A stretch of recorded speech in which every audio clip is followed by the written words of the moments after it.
How would you feel when you think and you feel in your heart that you're happily married to that one man, that special guy, for more than a decade, to then find yourself calling a mortgage broker through TikTok and deciding to refinance your property to buy his ass out? Now, I've been a mortgage broker for 15 years, and this would be one of those stories that I could say the top 5 sad horror stories of family breakups. Like always, let's go to my notebook. So we have a once happily married couple, a family of 5 with 3 kids. Youngest is 8 and the eldest is 15. And this is the client. Now, the simple premise is that she came to me, saw one of my TikTok videos early on when I had like maybe a few thousand followers, and she wants to buy out her ex, which is circle over here, this gentleman. So before the whole divorce thing, she and her partner owned an aircon business, and their turnover was pretty good. On a yearly turnover, they were doing $1.5 million. Net profit after expenses was $400,000 per year. She is a 100% director. She took over the business from her family, and it was a 50-50 shareholdership between her and her partner, which means she got 200 and he got 200K. As you can see, very good business they have, and from that, they have 1, 2, 3 properties. This is the PPOR, which is their prime place of residence. Then they have 2 investment properties collecting really good rental income. As you can see, great family. They run a small business, making great income, and have 3 beautiful kids. What could possibly go wrong? The husband, 3 years ago, started experimenting with ice. Now, a lot of you watching who have a family and kids and probably been married for, I would say, more than 3 years, you start to piece all the puzzles together and see how this train wreck is going to establish itself. Her partner, now her ex, started experimenting with this funny thing we call ice. And from 3 years ago to April 2022, they were involved in some heavy divorce separation process. Now, she came to me looking like this in April, emotionally and physically bruised. And her ex, old mate here, who still is chomping on those ice, have been issued with multiple AVOs, and he's multiply breached them. When she came to me, these were her goals. She wants to sell one of her properties, either this one or that one, because her main intention is to kick this guy out and get him out of her life. There's a lot of ongoing debt that the aircon business is incurring, and it needs to be paid. And due to COVID and the whole separation thing, business has taken a dip. And she's really struggling to make these repayments because this guy over here has stopped working. It's pretty shocking what this guy did to her. I mean, literally in the last 3 years, maybe after his ice binge, he would come home, just randomly slap her in the face. There's one time when the kids were watching TV, he would just randomly pick her up and throw her across the room in front of the kids. And this would go on for on a monthly basis, but randomly. Sometimes he'll love you and sometimes he'll hate you. And she tolerated this for like 12 months, even before filing this AVO. And guys, this lady over here has been through hell.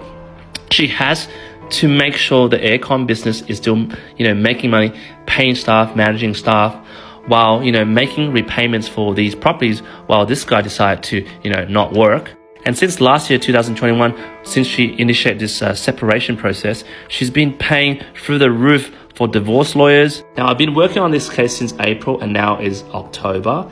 And the good news is I did get her the loan, but that is not the hard part. And this is the loan structure I did for her. Not a lot of banks took her income because in the last 2 years, it was pretty bad due to this life event, this single person that sabotaged the whole business. So I went to a non-bank which agreed on this structure. So she had 3 properties, 2 in South Bank. Those were the investment properties. Her PPOR is in Bonnerick. This is the total equity value. And I was able to cash out $364,000 for her to either buy out the ex, which at first he didn't want any money, to pay for some of the outstanding bills on this aircon business and wages owing to staff and contractors. Also money to renovate the PPR, her prime place of residence where the kids live, because this place is a war zone. It's been smashed by the ex. But to be honest, getting her the loan was pretty tough work. It was pretty freaking hard. A lot of notes, a lot of convincing, but I got her the loan. But what was the most hardest is getting the ex to sign the discharge form. Because this guy is in sabotage mode. He doesn't care about these 3 properties. He doesn't really care or give a crap, but he wants her to die.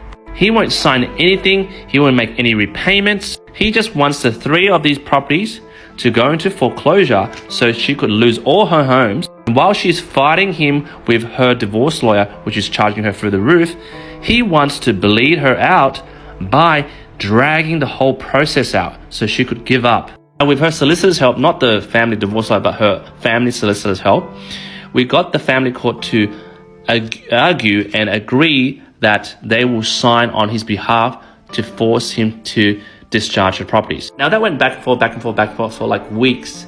And when the family court came in to say, hey, we got to make you sign it. And I thought, all right, cool. The deal's nearly done.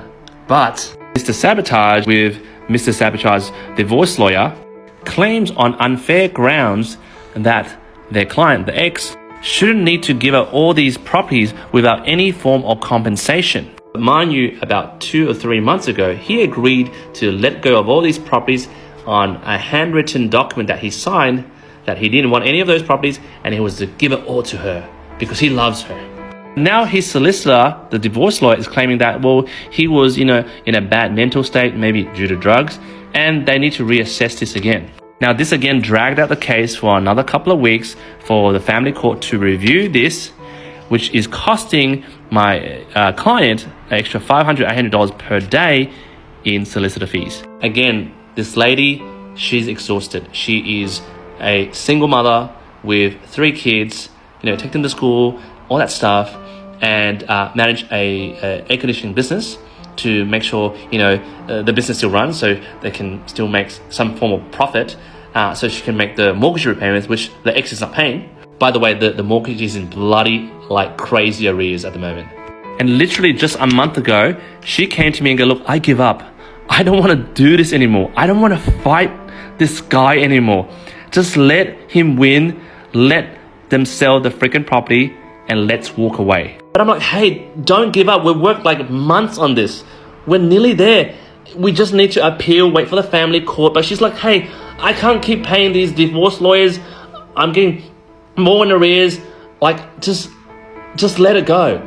And then I found out later through these photos, which I have permission to share because, the case is over. This is what happened when they were going back and forth. The ex found out her new location where she was living in a unit.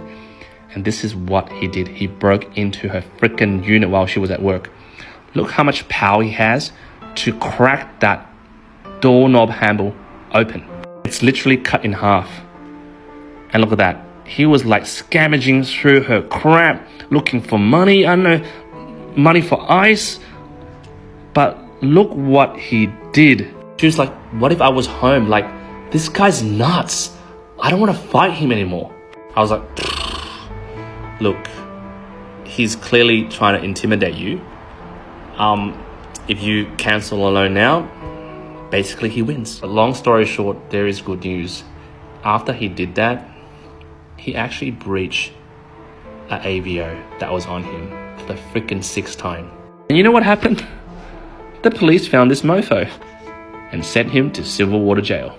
And they apparently found out he was doing some illegal crap to pay his divorce lawyer to be fighting my client over here. The divorce lawyer immediately dropped him.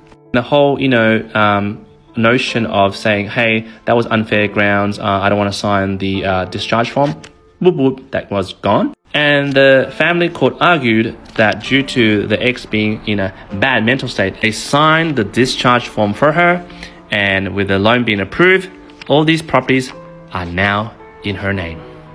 And this loan settled last week. F me dead, we got her there. Don't give up.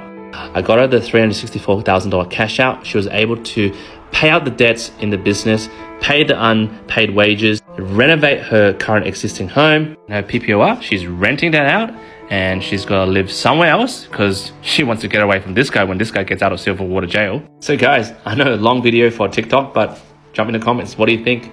Here's the moral of the story. if your family and life is going good, don't freaking take drugs. What do you think?